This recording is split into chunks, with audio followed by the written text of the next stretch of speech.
Hello and welcome to Frost Over the World. Later in the programme, tennis legend Martina Navratilova. Then there's the Polish air disaster and a critical look at last night's UK election TV first, the first debate there's ever been in the UK. But first, Bosnia, whose former president, Ejup Ganic, this week faced a British court hearing following demands from Serbia that he be extradited for war crimes. Mr. Ganic was indicted last year by a Belgrade court over a 1992 incident in which 42 wounded soldiers from the Yugoslav army were said to have been unlawfully killed.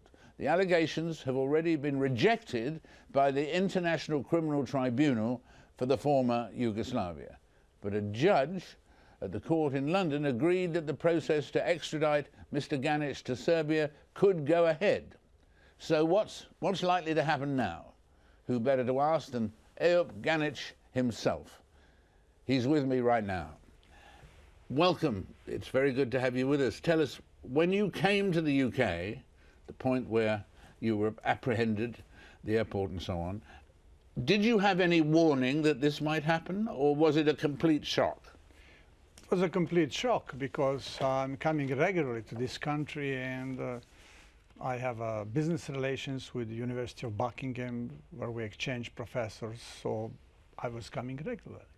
And so this was a complete shock. And what happened exactly? Did people come onto the plane to find you? Or? No, I was just checking, on the process of checking in, and the four Scotland Yard agents surrounded in me, and they say, well, they presented credentials. Can we talk to you for a moment?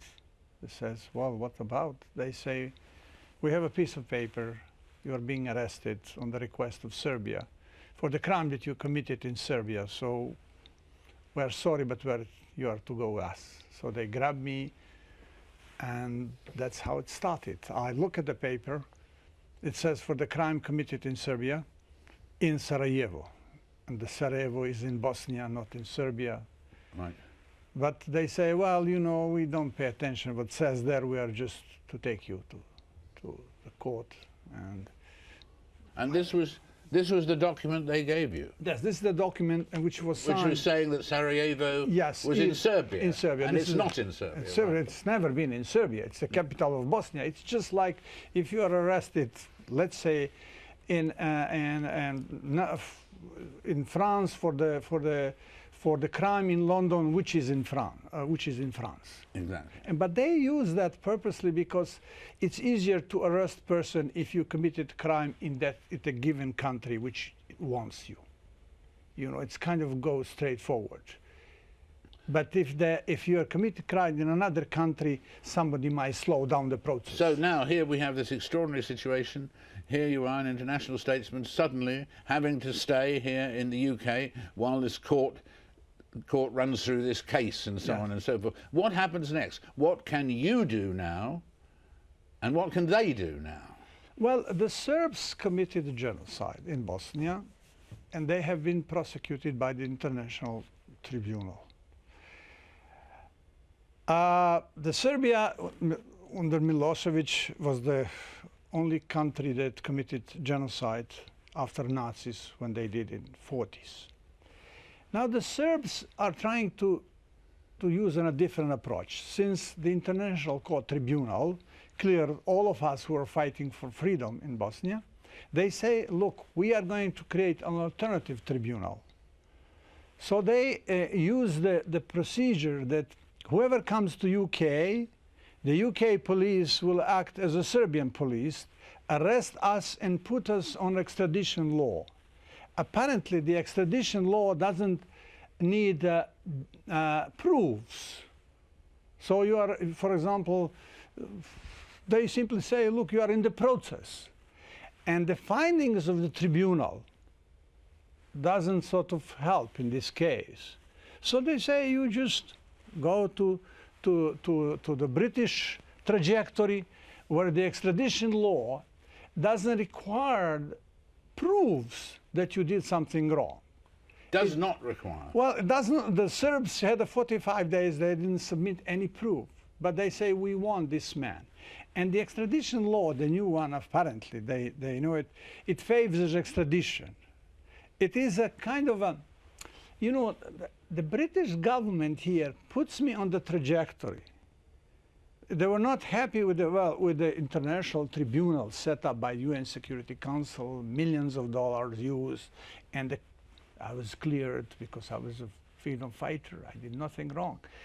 But now the Serbs are using this country to confuse the issue, to dissolve the pressure on genocide. And we say, well, others also did something. So the British courts are strong. Now we will prosecute these people through the British court.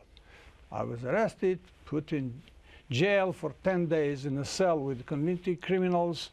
And now I'm in conditions where I have to live in one room with some British family who volunteered to take me. I have to report to the police. I have a strong curfew. I don't have any ID. I cannot get money. I cannot receive money. So members of my family come from time to time to help me survive. Some people have suggested this is a bit like what happened to Pinochet. Is it like what happened to Chilean dictator Pinochet? Well, I don't want to be associated with the Pinochet, but what's happened here is this is the story how to avoid the story of genocide. Serbs have a certificate that they committed genocide in Srebrenica and somewhere else. And unfortunately, we had a bad luck with this country because the Great Britain at the time of aggression sort of imposed arm embargo on Bosnia. They were favored partitions, and they have been allies of Serbs. Now they're trying, in a way, to do favor to Serbs because now here is the story. Now I'm in the court because I did something wrong against Serbs. So they are celebrating over there, regardless of the fact that whatever we built for the last 20 years to build a relation in Serbia, they are down the drain because of this incident. And the whole Balkan turbulence is coming back where it was 10, 15 years ago, 20 years ago, actually. So the key point here is why this country, you see, falls on the trajectory that Serbs design. And to avoid this problem, the president of Bosnia, Dr. Haris Silajdžić, asked to see Home Office, to see the Secretary of Home Office, your minister. He refused to receive our president. But at the same time, he received Minister of Interior of Serbia, which succeeded Milosevic after Milosevic left his party. And now, where we are, either British are trying to rewrite the history by simply making this confusion that everybody was killing everybody. No, the Serbs committed genocide. And we should, you know, we should be aware of that. And this country can afford to say the truth. It should be as good as people they are, so that they are using here the court system. I believe in your courts, you know, in the judiciary system. It was good. But the judiciary system now is given a hot potato, which was already resolved, you see. I'm clear by the International Tribunal.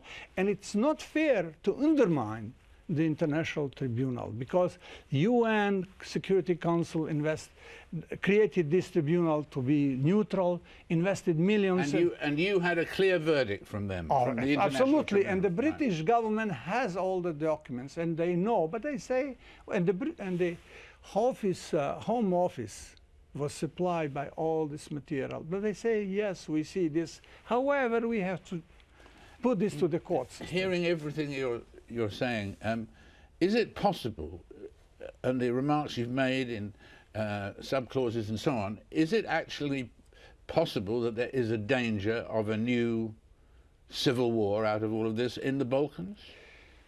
Well, whoever cooked this, it's pushing in that direction because close to 200 Bosnian Muslims were killed by Serbs during the war. 60,000 women were raped. 1 million of Muslims were ethnically cleansed, and 500,000 never came, disappeared in the world. Now the genocide was committed. I wish this country would be more sensitive on the issue of genocide and not mess around with the Serbs who committed a crime to confuse the issue. And well, whatever was built for the last 15, 16 years in terms of reconciliation, it goes down the drain, because it's not me. I'm an ordinary person. But they now accusing me, they accuse everyone who put up with the resistance. You see my point? All of us, I was in Sarajevo surrounded for 4 years. We built a tunnel to get food, to survive. And now you have thousands and thousands of people like me who put up with the resistance. Every guy who did that could be arrested according to the old law. You can produce this paper for every Bosnian who was fighting for freedom.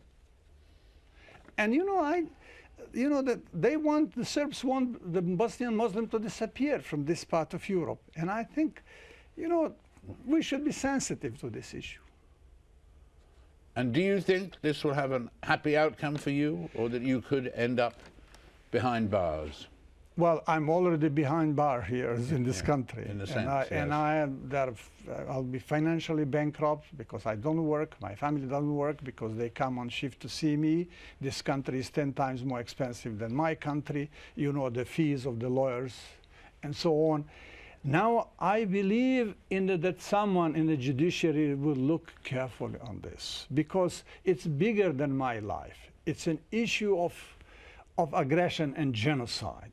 It is like if Nazis now are prosecuting those British who put up resistance during the World War II. Well, we thank you very much for sharing this dramatic tale with you, and we look forward to following up what the next developments are. Thank you very much for being with us. We will return to this case, and I'm sure you'll want to hear more about this case as well. Last night saw an historic event here in Britain, the first ever live TV election debate. Who won? And will it change anything? Find out after this break.